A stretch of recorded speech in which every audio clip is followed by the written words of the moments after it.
مردم را به عظمت عاشورا آشنا کنید.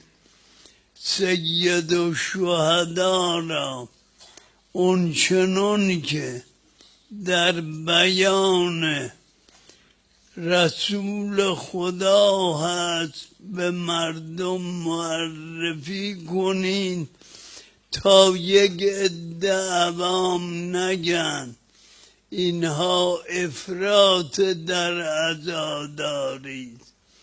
اون چه مردم انجام بدن همه تفریطه. این عزا افراط نداره. فقیه میرزای ناینیست. میرزا کیه؟ رساله لباس مشکوک میرزا را اساطین فقها کلمه به کلمه روش کار میکنن.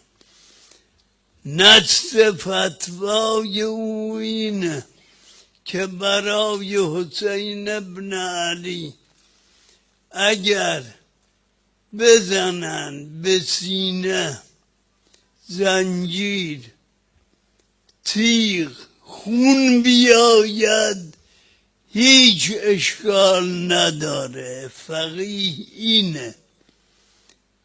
عظمت مصیبت اینه کسی که بکا علیه ما یرا و ما لا یرا، زنجیر زدن به پشت من و تو سیاه بشه، کجا به گرد این مصیبت میرسه؟ الهی به خون پاک اون حضرت به ما معرفت بده.